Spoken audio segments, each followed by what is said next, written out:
Welcome to Inside the Vault Knowledge Hub. Join us as we answer all your burning questions, from precious metals to second passports and IRA investments. Each episode, we tackle a new topic and bring you insights straight from the experts.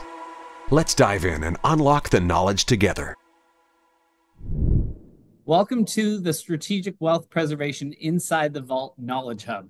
This is where we discuss all the things our clients have asked us about over the years, outside of and including precious metals. From second passports to IRA investment, we will take a different topic each episode and bring you the answers from the experts themselves. Very excited today to be speaking to a very close friend of Strategic Wealth Preservation. Bob Moriarty, the founder of 321 Gold, joins us today. Bob has decades of experience uncovering hidden opportunities in gold, silver, and mining stocks, and he's known for his refreshingly candid approach to navigating the markets. Join us as we dive into his seasoned perspective on global economics, precious metals, and strategies to thrive in uncertain times. You will not want to miss this conversation. Today, we're going to talk to Bob about the history of precious metals. Bob, welcome back to the show, my friend. It's an absolute pleasure to see you again. Well, thank you. And let's dive into things here. Like I mentioned, this episode is called The History of Precious Metals. So let's just jump right into it. Let's talk about the history of precious metals. What, to your knowledge, are the earliest known uses of precious metals from when humans first uncovered gold, silver, etc.? Okay, I'm going to show you something because it's kind of interesting. You guys don't even know about this, but can you see what's behind me? Well, it looks like toilet paper first and foremost, but what else is back there, Bob? Now, it's a jewelry workbench. I actually make jewelry. So I've got some knowledge of working with gold and silver because I've worked with gold and silver. Now, the earliest use of what we consider precious metals or valuable metals goes back about 4,000 years. And gold was kind of an anomaly, but it was so easy to work that people made things out of it. So the first uses of gold were to create ornaments for people. And then about 2,800 years ago, in Turkey, they were using a mixture of gold and silver called electrum. And someone came up with the bright idea about 2,500 years ago of turning those into coins. And I highly encourage anyone to go out on the web and look up ancient coins, because the coins from the Romans, the coins from the Greeks, the coins from the Turks were just absolutely magnificent examples of human creativity. But there were two uses. One use was for ornaments, and there was some really incredible work. And you and I have talked about showing some pictures of the pre-Columbian gold, which goes back 1,000 to 1,500 years. But they were manufacturing incredible things 3,000 years ago in Egypt.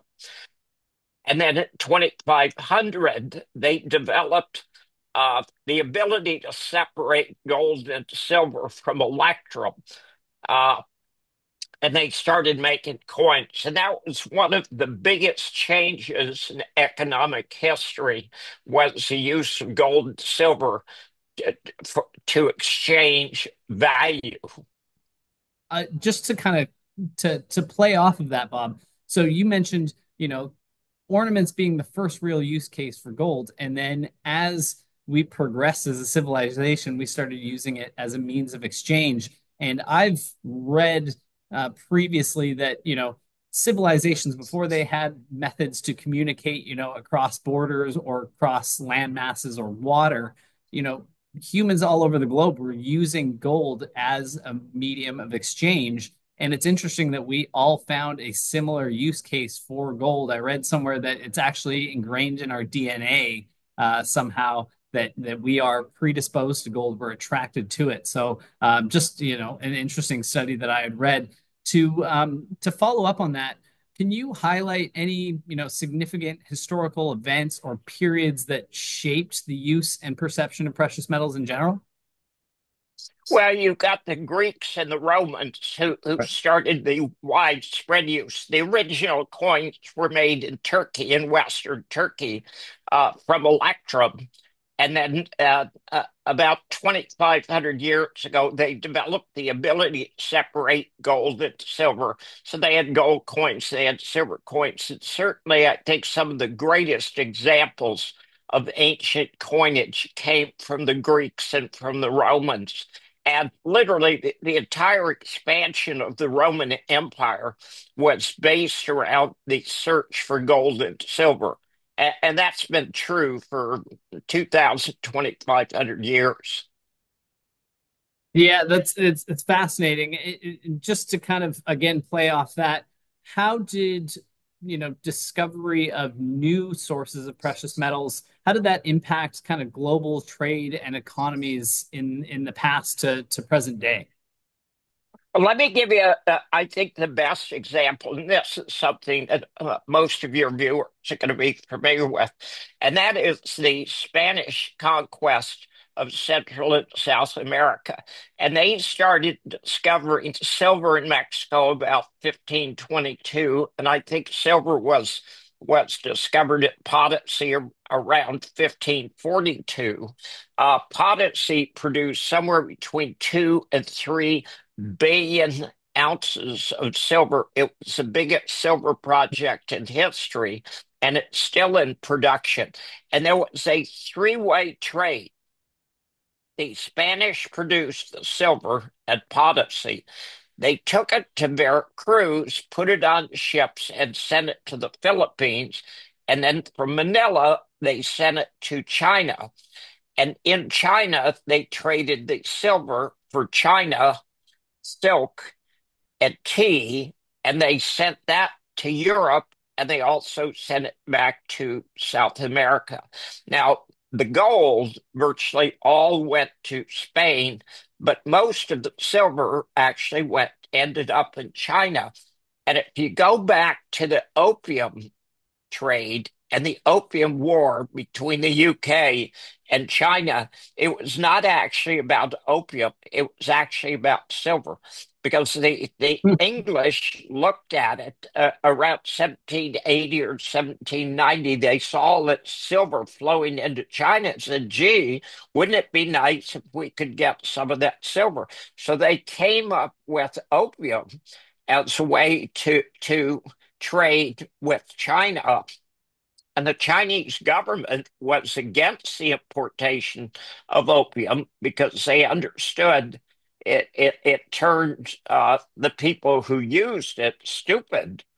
But the people who were using it were addicted to it. Now, that addiction actually lasted as long as into the 1940s and 1950s. And you talk about opium and silver in China. They're still pissed at the English.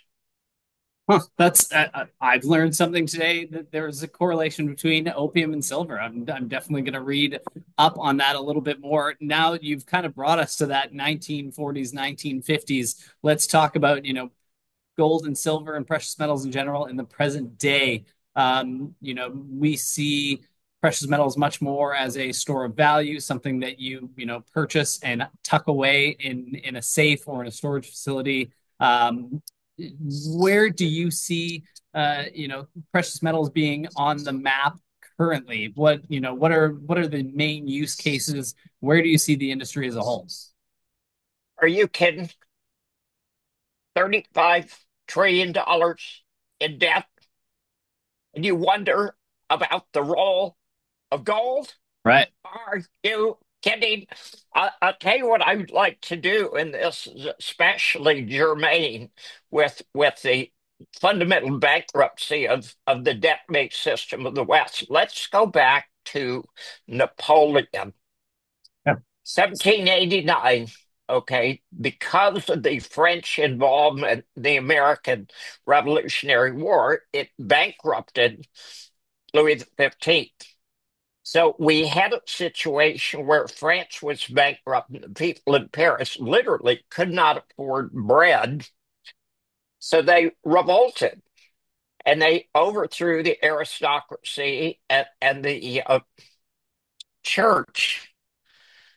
They came up with two different currencies. It started off with an assignat, and they did exactly the same thing they're doing today. They printed them on an unlimited basis. Then by about 1795, they went to the mandat because the assignat failed.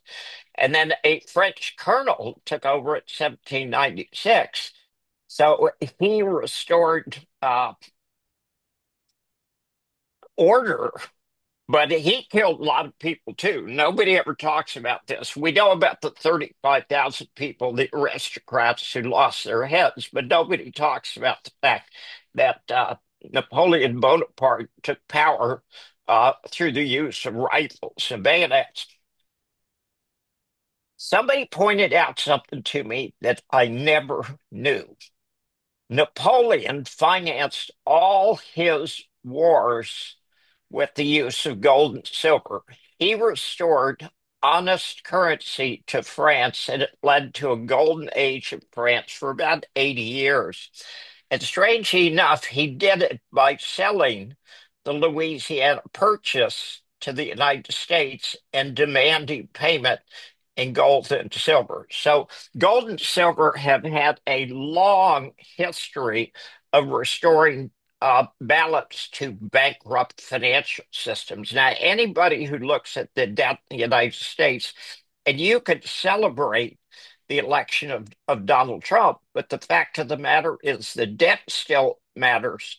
The interest rates are going to continue to go up. Inflation is going to continue to go up. And we got a real problem. Now, I happen to think all of the financial problems of the West are due to the United States getting off the gold standard in 1971. And the way to go back to economic stability would be to restore a gold standard or a dual standard use of gold and silver. But certainly today, gold and silver and platinum and palladium and rhodium serve as an insurance policy against financial chaos. Yeah, and that's just the perfect segue. You talked about the gold standard. You talked about the debt. You talked about inflation.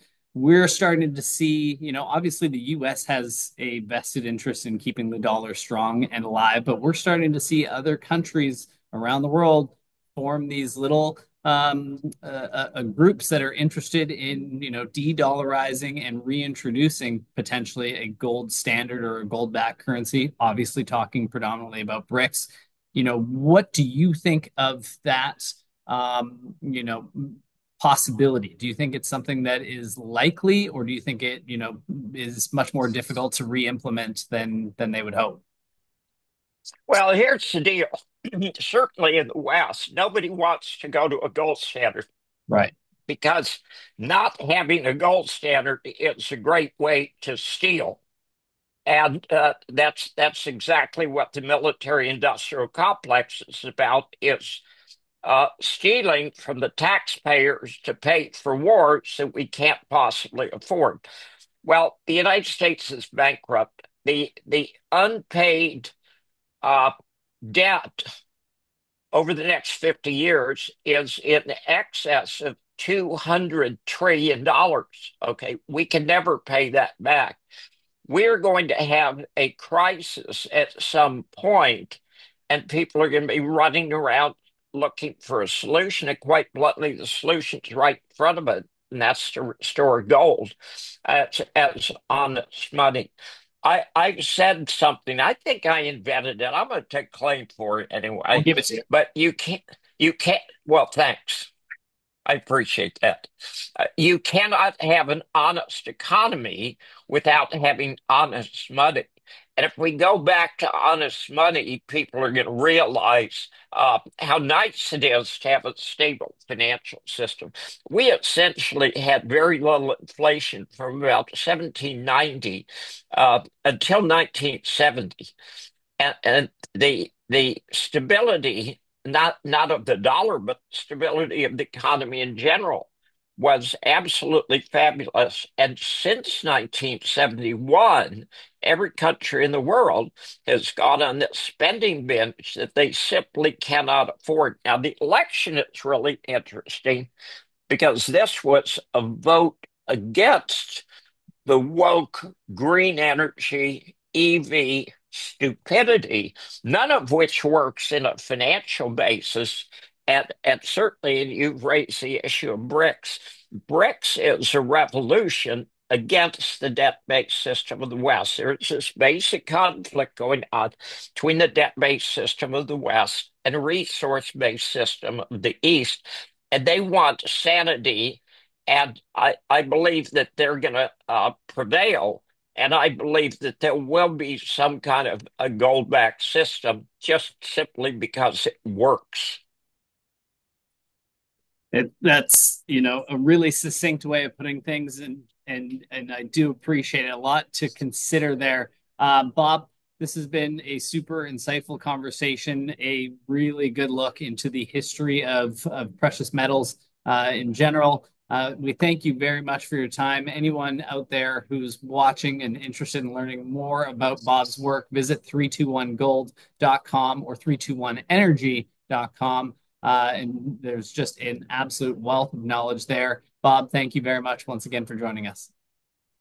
Okay, it's always fun. Thank you. All right, cheers.